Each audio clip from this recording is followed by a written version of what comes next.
Hi, my name is Heath Newburn, and thanks so much for joining us today. I wanted to take a minute to talk to you today about AIOps, which I know for some of us is maybe a bit of a buzzword, a different way of looking at the world. For some of us, we've made big investments at the top line. But at the end of this, what I want you to be able to do is think about how this is going to be best useful for you and the things that you actually want to do and create and drive into your new organizations and some of the business outcomes that you want to get from this, which I think are important. So by way of introduction, I am PagerDuty's Distinguished Field Engineer, which is just a really nice way of saying I'm old. So my job is working as a field CTO with multiple different clients on how they're looking to drive transformation, new capabilities around SRE, how they're thinking about expanding incident response and other kinds of capabilities. And Heath, this is Nick with Argyle. I just wanted to go over a couple of points real quick before you get started, if that's okay. I just wanted to remind everybody to stop by our sponsors' virtual booths at any time during today's event and for the following week. Our partners are committed to providing you with valuable content and a great overall experience. At any time during today's event, you can visit their virtual booths for the main agenda page, which include complimentary materials, information, and meet and greet opportunities. To ask questions throughout the session, simply type into the Q&A chat, and we will address your questions at the end of the session. Now back to Heath Newburn, Distinguished Field Engineer, PagerDuty. Thanks, Heath. Thanks, Nick. Appreciate it. Start with the handoff, folks. With the goal of this is to be able to figure out how to take these capabilities that you're doing and create new outcomes from them. So, one of our questions was about, where you're at in terms of, doing this transition. We're seeing about 3/4 of folks have actually looked at how they're going to improve their overall DevOps and SRE capabilities. So I think that's going to be key to how we think about some of the outcomes from this and what are we really looking to create from it. So let's start with a really basic capability on, what is AIOps, right? So Gartner actually coined this term some time ago. And one of the reasons that, we have seen kind of this fuzziness around it is that everybody has got a different view on really what the outcomes are and what they're looking for. So, part of that confusion comes from each of the vendors in this space has kind of done their own definition. Obviously, the analysts have. And I think, more importantly, kind of the outcomes of what folks are thinking about can be very, very different and create a lot of confusion on its own as well. So let's kind of pull us apart a couple of things. Obviously, you're going to see a lot of things about, AI and ML out of this, how you really think about extending your incident response tool chain, thinking about how you're getting more of, what's happening in applications. And really, I tend to think about this as you've established a monitoring or observability pipeline. You have some form of CI/CD pipeline. And really, how do I begin to extend those thoughts out of that and create these new capabilities? So, this is what I begin to think about is that we are drowning in a sea of data. I think the only people that want us to have more data are storage salespeople so that they can have find a place to put it. But what we really are starved for is information and starved for context. And that's really what we want to think about when we look at these AIOps capabilities. So obviously, I have to extend that to this event-driven automation. If you think about how many tools exist in these larger environments, I've got log monitoring tools, I've got network trap detectors, I've got my storage monitoring tools. All these are generating an insane amount of data. I'll go into organizations that are sitting on top of petabytes of data that they're trying to drive through. I was talking to a client the other day that is putting more than 7 million events per minute into a pipeline for them to begin to pull information out of. So this event-driven automation is critically important to being able to take those first set of capabilities from that and help them drive out of that. So how do we begin to then accelerate the underlying root cause? Well, the only way to move at speed is to drive through automation. So this automation first approach is really critical in thinking about how does automation play a holistic view of things and what you do. And obviously, we're going to use that to create as much new insight as we can. But and where we would love to is get to automated resolution, right? But I think this is really important to understand is that, a lot of times we jump immediately ahead to this, but best in class, for a lot of organizations I work with, if you look at their holistic capabilities for automated problem solving, is probably 30–40%. So that means even in best in class, so for most organizations, it's probably, more than 90% of the time, but even best in class organizations, 60% of the time, you're still going to need people to solve problems. So taking this human-centric approach to how we begin to solve problems really helps us identify how we're going to be able to, drive these new outcomes and make sure that we're getting people the right information to see, no matter where they're at in, SecOps, DevSecOps, whether on the business side of the house. But how do we make sure that everyone is taking all this information, being able to form it into new outputs in the way that makes sense for them and help them drive these outcomes is really the way that we want to think about this problem in new ways. So when we think about the overall problem we're solving, so we've spent a lot of time on, what are the definitions around this? What are the component pieces around this? But, what are we really looking to get out of as we establish these programs to help us drive through? Well, first and foremost is that trying to drive down that amount of noise. So, inside of PagerDuty, for example, because we're a SaaS-based platform, we've got fantastic data about signals coming into the environment. And we have seen year over year a 70% growth in the amount of data, alerts, noise, informational events, traps, warnings, all these other things, a 70% year over year increase in the amount of that noise. That's insane. That's really untenable if you think about it, and how we want to drive, outcomes makes it very, very difficult if we don't know where to even start. So we went out and did a poll around this, and if this 2020 report we saw at this global report was that nearly 70% of teams are saying, look, we're really struggling with just trying to get our feet underneath us. We don't know where to start just because of what's there. So, this confusion arises out of all the different noise. And then, you don't have an infinite number of playbooks. You don't have an infinite amount of knowledge. You've only got so many people, smart people in the organization you can turn to and ask.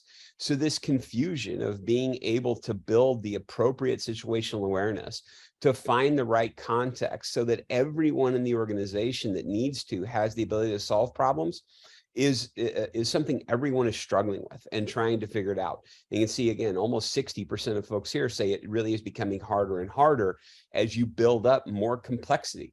If you think about the various layers of obfuscation almost that we have inside of it, containers inside of VMs, and it just goes on in traversing multiple complex hybrid environments, becomes more difficult. So what happens is we end up burning a ton of time on manual tasks as we start to figure out how do we respond to issues and just kind of keep the day-to-day house cleaning of the things that we have going on.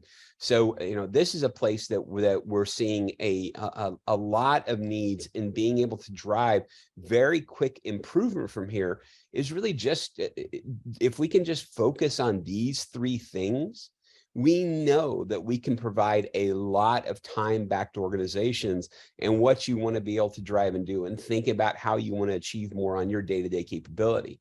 So, our poll question was around, what are you approaching to aligning people and technology? And about, 25% are investing in automation tools that are going to improve the efficiency. And about 75% are focused on automating those routine tasks, right? Removing that toil from the environment, which I think is great. It's a great place to start and beginning to think about helping drive these new capabilities and what we want to do. So, how do we get started though, right? So you've made all these massive investments in your monitoring strategy and your other kinds of tooling and things that you've had. Today, how you're responding to events. Maybe you have an existing investment in PagerDuty or XMAT or something else. But how do we begin to think about breaking down this problem in a simple way? So number one, whatever we're going to do, it has to be very easy to get started. We can't, I think in this business, we see all the time that there's always those people that roll into your boss's office and say, hey, we got a 3-year, $30 million transformation plan. It's all going to be bright, beautiful, and fantastic. Just shut everything down and trust us. We can't do that. We have a business that we have to run right now. So it cannot slow down anything that we're doing because, look, let's be honest, most of us are really struggling to keep our heads above water as it is. So we really want to think about new ways on how we want to drive and create, these outcomes. And we don't have a bunch of data scientists laying around with nothing else to do. They're focused on creating and, how do you capture those next customers? What are the new things that you want to drive and do? How do you want to get the new outcomes from that? So you can't just say, hey, put everything into a data lake and good luck. I was talking to a client up in Canada a little bit ago, and they said, well, we're really establishing this holistic, value prop and how we're going to create a massive data lake across our 35 different tools and be able, so what are your best practices for being able to come in and do the analytics out of that? And I said, I don't want to swim upstream here, but I don't think that's a great idea. Just this idea that, you're going to turn everything in these massive data models and stuff for backwards looking capability isn't going to give you the results that you want, because you're really looking for that action in real time, which is not a backwards facing proposition. So thinking about, how do you actually drive that action in actionable intelligence? All of this tooling that you've put in place has, led you to the capabilities for how I want to, create these actions. But where is that actually happening? Because I think this is a really critical part, how we think about and what we want to drive and do. Is that, we're looking for, every organization talks about, hey, we want to drive down MTTR, but what is MTTR? MTTR is not mean time to root cause. It's mean time to resolve.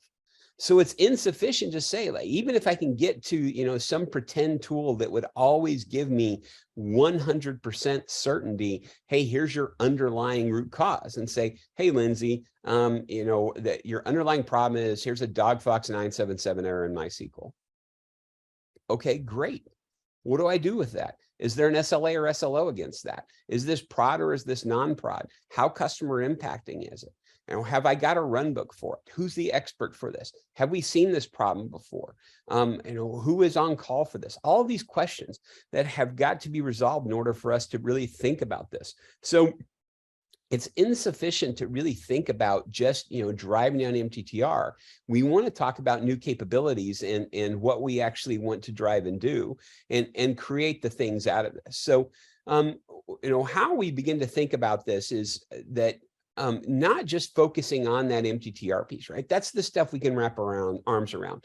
That's easy to do. So, how do I drive down, my mean time to acknowledge? How do I drive down my mean time between business failures? If I'm looking at DORA metrics, how do I make sure that I'm reducing my change failure rate? Those are all things that we can kind of wrap our arms around, and it's great. But I'll give you an example. We had a client that really fell in love with PagerDuty, and it was absolutely crushing their metrics, had an 80% reduction in MTTR, a 70% reduction in MTTA. They were thrilled with it. They went back to their bosses. They wanted to go get another 300 licenses, and they were totally shut down. Why?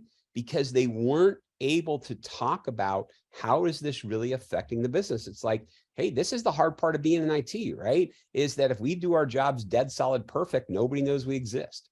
And I've seen this again and again, especially now that we talked about this growth in SRE and other capabilities, where I'll see the bean counters come in and they'll say, hey, you're spending all this money on SRE, but you don't have any problems.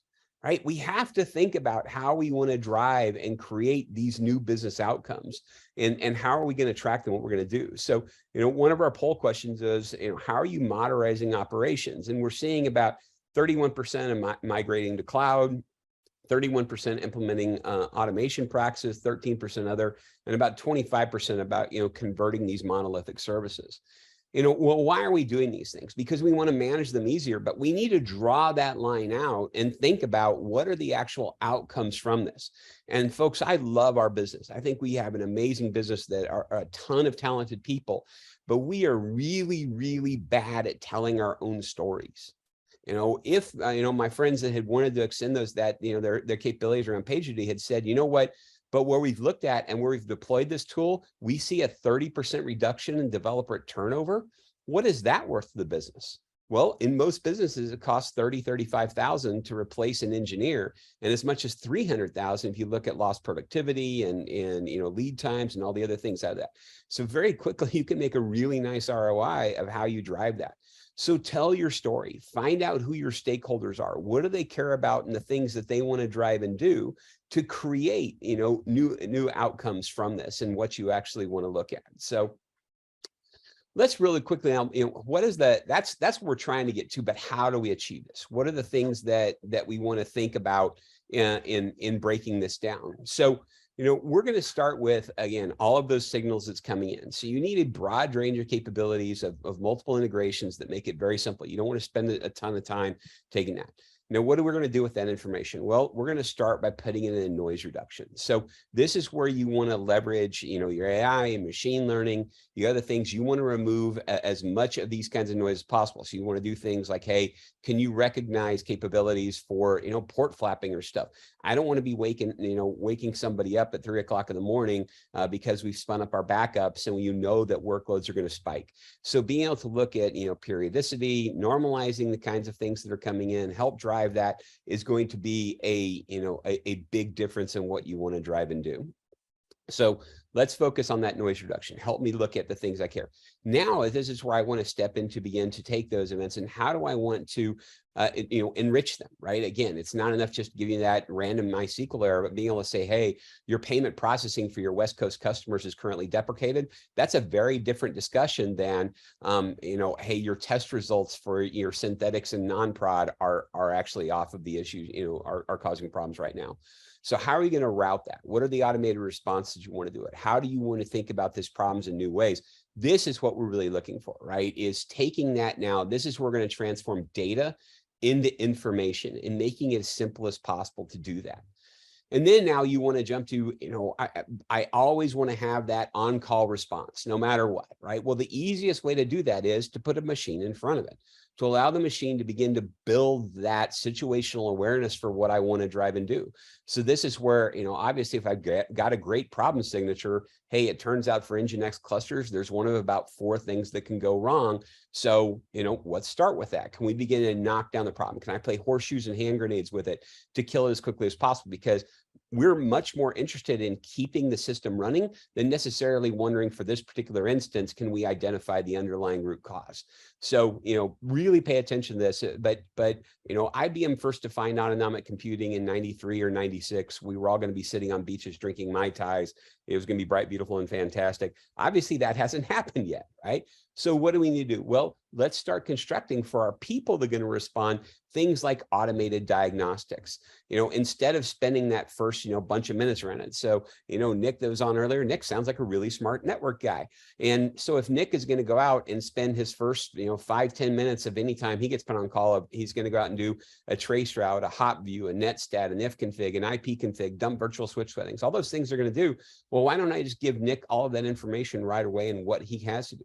So begin to think about creating that human response feedback loop on making sure that, how are we preventing these problems from coming in the first place? How do we begin to build out problem signatures so that we can create that? Because all we're trying to get to is, probable cause analysis. What I will tell you in this space is be very wary of the folks that talk about perfect root cause and how hard it is. Root cause is very, very difficult in massively complex environments. It's often a series of steps. And I kind of think about it as, whenever there's actually, massive problems and they talk about major incidents on airlines, it has never been one thing because the checklists and things are there in place to prevent that. It is a series of 7, 8, 9, 10 things. So getting to true underlying root cause is sometimes very difficult. So just understand that and work in that world. And it's okay to have a level of uncertainty so long as you're improving your capability to look at it over time and think about what you're doing. I will take one quick question of this, which was, how long does it typically take to go through the life cycle of an incident? Well, if you've got highly automated capabilities, can recognize this, it can actually take as little as 60 or 90 seconds if you have got those automated responses. But, for the average capability, what we're seeing is, in very unstructured kind of environments that haven't put these kinds of things in place, it can take 90+ minutes.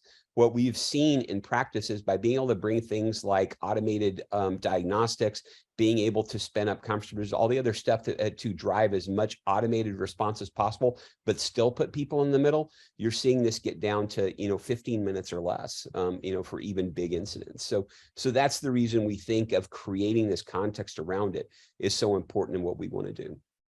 So, but this looks really complex and stuff, but again, we have to be able to start quickly and get in and move. So, it starts with these event-driven capabilities. So taking all of that extension, your monitoring pipeline and the things that you want to drive and create those outcomes from it, but constantly thinking about automation first. The only way you're going to be able to move at speed is being able to have these automated responses where appropriate. But, a lot of times what you're going to get into is kind of that war of, well, here's all the things that go wrong. Great. Start with that automated diagnostics. Automated diagnostics never fail. They can't break anything. They can't hurt anything. DF does not make a system blow up, but it's important for it to be able to come in, and you build on those wins now. And guess what? The more of these kinds of things that you get in these automated capabilities up front, the more you're going to be able to build towards those automated problem signatures and help create this, this culture of automation. And this culture of automation still needs to be people-centric. We're going to rely on smart people, number one, to build these feedback loops into the system. And we're relying on also being able to remove as much as the burden from them as possible, because we came to, into engineering, into IT and stuff, not to come out and clean up temp files or to be woken up at 2 o'clock in the morning because, somebody forgot to configure a daemon appropriately. We came here to solve cool problems. We came here to, work on the hard stuff. So give people the capability on doing it. And you take that lens of people-centric, things change. But how do you do this at scale? Number one, you have to be able to think about this from a self-service capability. Again, be very wary of highly centralized solutions. They become the department of no very quickly. They can't struggle to understand. You want to be able to go to your database practitioners, your web server people, in other words, and say, let them control their own destiny. How do they want to be notified of things? How do they want to automate responses? What are the information they need to be able to do it? Because you want to democratize that access to data as much as possible. Wherever things are. We had a client one time ask us a great question that said, help me run my business from the pub. Which is a fantastic way to think about it. COVID taught us that, we have to rethink the way that we work and the way that we build businesses, the way we respond to things. So this is exactly what I want to do. And I constantly want to better deliver data-driven decisions. It's one thing to say, what, I think my monitoring, my log monitoring sucks. It's another thing to say, hey, Richard had 24 non-actionable alerts generated on Saturday of what was supposed to be his day off. And 20 of those could have been easily prevented with XYZ, right? Being able to drive empirical decision-making, that data-driven decision-making to keep people first, to keep people-centric is really a different way of thinking about the problem, what we want to do. So I'm going to come back in and address a couple of questions now before we wrap up. So, question one, can you touch on if PagerDuty can deploy it as a prem or as a SaaS only solution? So PagerDuty is actually SaaS only. We've made it very, very simple to come out. To go, you can request a trial instance and get started right away. But we've made a very definite decision that it will be SaaS only. The next kind of question is, so if you're in government or whatever else and have particular kinds of requirements, we are in the process of FedRAMP certification. So, hopefully we're eliminating more and more of that.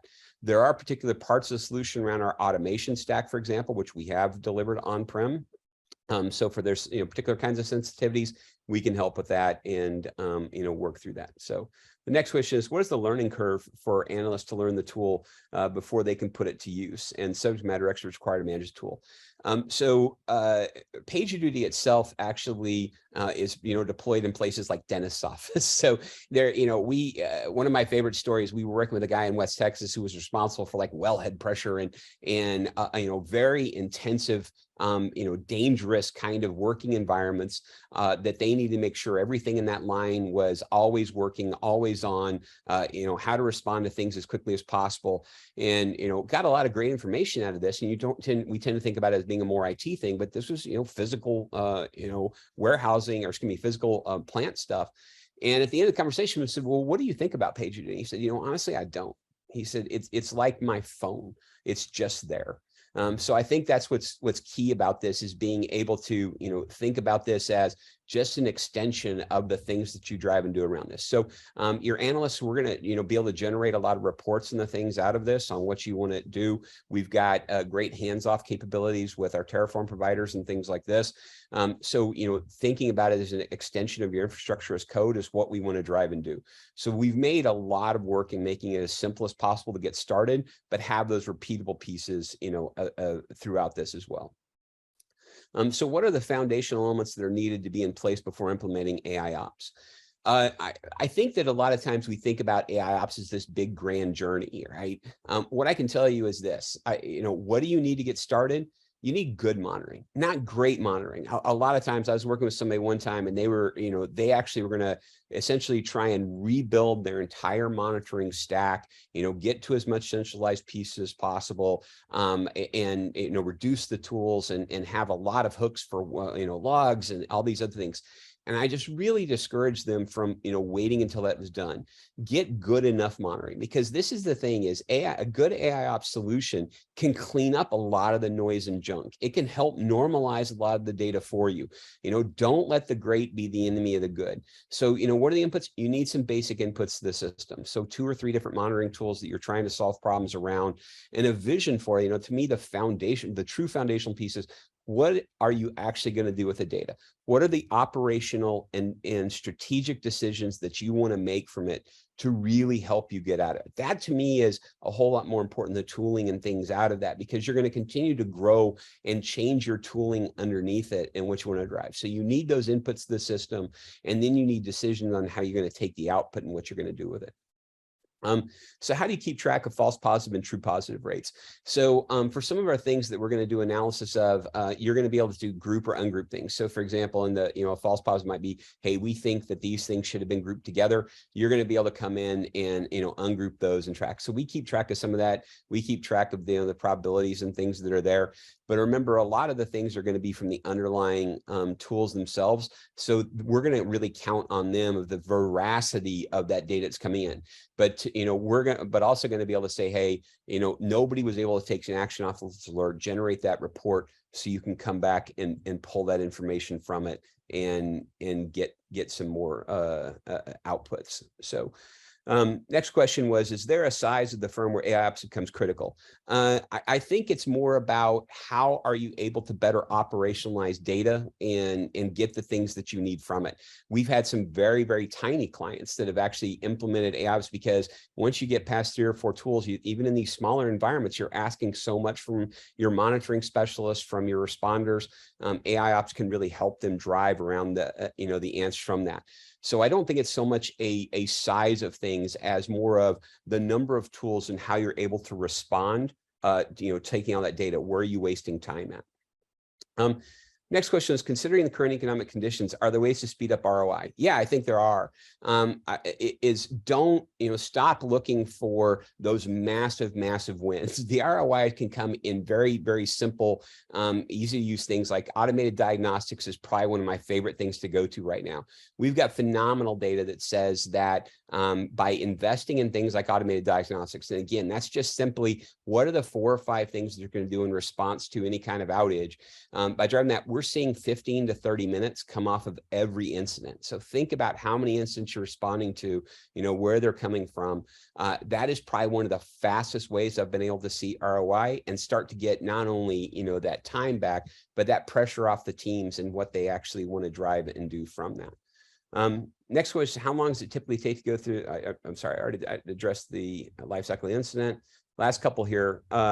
what approach do you take to combining similar alerts into a single incident? Well, that's what the machine learning really does, is it's looking looking in payload, looking at the summary data, looking at, common error message, thing like that. We had a customer out of Chicago that did a write-up, said, in the past, they would get 16 different alerts from the different monitoring tools, that were emailed. They're doing the individual response to it. By being able to pull those in around those common kinds of keywords, things like that, that was an easy way for them to get to one, maybe two incidents as opposed to the 16. So this is what the machine learning is doing underneath it. We actually process about 20 billion events per year for our clients. So, that's what we're leveraging, that information and data, and what we want to drive and do. And last question is, what type of integration do you offer Slack and Microsoft Teams? Tons of capability. Most of our clients that we see today have really begun to evolve into that chat ops view of how they manage it. So 75% of our clients leverage the mobile device primarily, but the rest of them are kind of split between teams. So you're going to be able to respond to incidents, help drive automation, get more information out of automated diagnostics, and help you make better questions out of that. But lastly, all of this, all the things we talked about should make you more productive. Don't get wrapped up in what it is about the tooling. It is about you, about making you successful. How can we help you get, your gold star for you and your team? How can we help you get promoted? How can we help you get really build that next set of capabilities that you and your team want to do? So, Nick, thanks so much for the opportunity today. Really enjoyed it, and hope this was useful for everyone. Yeah, thank you, Heath. Really insightful presentation. I want to thank everyone for joining us today for this fantastic thought leadership session. This session, along with all of today's content, will be available on demand following the event. Thanks, everybody.